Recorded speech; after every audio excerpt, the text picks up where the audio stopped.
یہ کہتے ہیں کہ اگر کوئی شخص اپنے بیوی کے مقابلے میں ماں کی نافرمانی کرے اور بدتمیزیاں کرے، چاہے والدین غلطی پر ہی کیوں نہ ہو، کیا اس کا رویہ درست ہے؟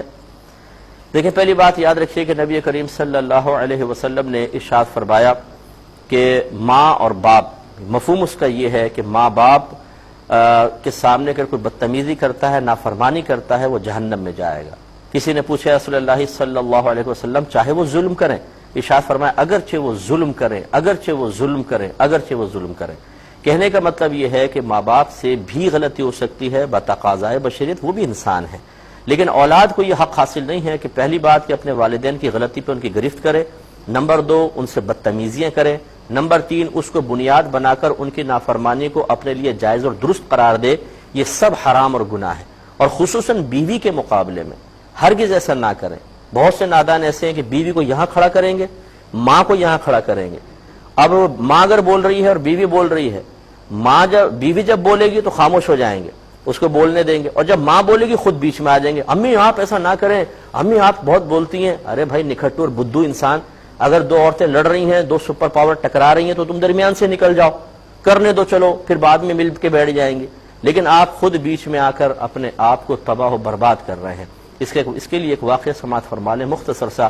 ایک علقمہ نامی نوجوان تھا جو نبی کریم صلی اللہ علیہ وسلم کے دور مبارکہ میں تھا، اور اس کی عبادت کے بڑے چرچے تھے، لیکن جب اس کا انتقال ہونے لگا تو اس کی زبان پہ کلمہ جاری نہیں ہو رہا تھا۔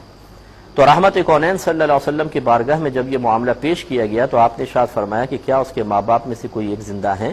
عرض کی یا رسول اللہ صلی اللہ علیہ وسلم اس کی والدہ حیات ہیں اور اس سے ناراض ہیں۔ تو رحمت کونین صلی اللہ علیہ وسلم نے فرمایا کہ ان کی والدہ کو ہمارا پیغام پہنچاؤ کہ آپ ہمارے پاس آتی ہیں یا ہم آپ کے پاس آئیں۔ پیغام پہنچایا گیا۔ خاتون نے عرض کیا رسول اللہ صلی اللہ علیہ وسلم میرے ماں باپ آپ پر قربان ہو جائیں، میں حاضر ہوتی ہوں۔ وہ آ گئی۔ سرکار نے فرمایا کہ آپ ناراض ہیں؟ عرض کی جی ہاں۔ سرکار نے فرمایا معاف کر دیں۔ کہا کہ نہیں، میں اس کو کبھی معاف نہیں کروں گی، اس لیے کہ یہ ہمیشہ اپنی بیوی کے مقابلے میں میری نافرمانی کرتا رہا ہے۔ تو رحمت کونین صلی اللہ علیہ وسلم نے صحابہ کرام سے فرمایا کہ لکڑیاں جمع کرو، آگ لگاؤ اور اس کے بیٹے کو آگ میں ڈال دو۔ تو اماں گھبرا گئی، کہنے لگی یا رسول اللہ صلی اللہ علیہ وسلم کیا میرے بیٹے کو آگ میں جلایا جائے گا؟ تو رحمت کونین صلی اللہ علیہ وسلم نے ارشاد فرمایا کہ خدا کی قسم ہماری دنیا کی آگ اللہ تبارک و تعالیٰ کی اخروی آگ سے بہت زیادہ ہلکی اور ٹھنڈی ہے۔ یعنی اشارہ فرمایا کہ اگر تم نے معاف نہیں کیا تو یہ ایسی آگ میں جلے گا جس کا تم اندازہ بھی نہیں کر سکتے۔ تو ان خاتون نے کہا یا رسول اللہ صلی اللہ علیہ وسلم آپ گواہ رہیے گا کہ میں نے اپنے بیٹے کو معاف کیا۔ سید عالم صلی اللہ علیہ وسلم نے ارشاد فرمایا جا کر دیکھو اس کے بیٹے کی زبان پہ کلمہ جاری ہوا کہ نہیں ہوا؟ صحابہ کرام نے دیکھا، آ کر بتایا رسول اللہ الحمدللہ کلمہ پاک پڑھتے ہوئے ہی دنیا سے رخصت ہوا ہے۔ اس کے بعد نبی کریم صلی اللہ علیہ وسلم نے ایک مختصر سا خطبہ دیا جس کا مفہوم یہ ہے کہ جس سے ہو سکے اپنی ماں کے ساتھ اچھا سلوک کرے، اور اگر کبھی ماں ناراض ہو جائے تو جیسے بھی ہو اس کو راضی کرے، کیونکہ جب تک ماں ناراض رہے گی اللہ تبارک و تعالیٰ اس شخص کا نہ فرض قبول کرے گا نہ نفل۔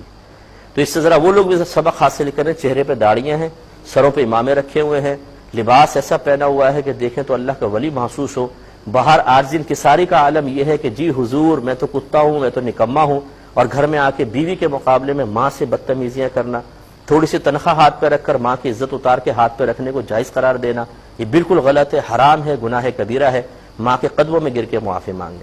اب ہو سکتا ہے کہ بہت سی بچیاں میرا یہ پروگرام دیکھ رہی ہوں تو کہہ رہی ہوں کہ مفتی صاحب نے تو یہ کیا چابی بھر دی، میرا شوہر تو اچھا خاصا میری طرف تھا، اب یہ ماں کی طرف ہو جائے گا۔ تو میری بچیوں، میری بہنوں، میری گزارش یہ ہے کہ آپ بالکل نہ گھبرائیں، بلکہ اس کو اپنی ماں ہی تصور کریں۔ ساس کو کیوں اپنی خوشیوں کو دشمن تصور کرتی ہیں؟ اور اگر ان سے کوئی غلطی ہو بھی رہی ہے آپ صبر کریں، آپ کا یہ صبر آپ کے بچوں کے لیے ایک بہترین مثال بنے گا، اور انشاءاللہ اللہ تبارک و تعالیٰ آپ کو جب آپ اس اسٹیج پر آئیں گے تو عزت اور وقار عطا فرمائے گا۔ اور اگر آپ نے یہ کوشش کی کہ بیٹے کو ماں سے دور کر دوں، ان کے دل پھٹوا دوں، اور بیٹے کو بدتمیزی پہ آپ نے ابھار دیا، تو یاد رکھیے مکافات عمل ضرور ہوتا ہے۔ پھر آپ کی اولاد ہوگی، آپ ساس ہوں گی، آپ کی اولاد اپنی بیوی کو سامنے کھڑا کر کے آپ کی عزت اس کے ذریعے اتروا رہی ہوگی، پھر شاید آپ کو دکھ اور افسوس ہوگا کہ ہاں مفتی صاحب نے صحیح بات کہی تھی، اس وقت تو میں نے خیال نہیں کیا، میں نے صرف اوپر کو دیکھا کہ ساس ہے، یہ نہیں دیکھا کہ میں اوپر آ کے ذرا نیچے دیکھوں کہ میں بھی ساس بن سکتی ہوں، تو پھر معاملہ کچھ اور ہوگا۔ امید ہے کہ آپ بات سمجھ گئے ہوں گے۔ تو ایسے نوجوان کو چاہیے کہ اللہ کی بارگاہ میں توبہ کرے، پہلے بلکہ والدہ سے معافی مانگے اور شرمندہ ہو، پھر اللہ کی بارگاہ میں توبہ کرے تو اللہ تعالیٰ انشاءاللہ اس کے گناہ بخش دے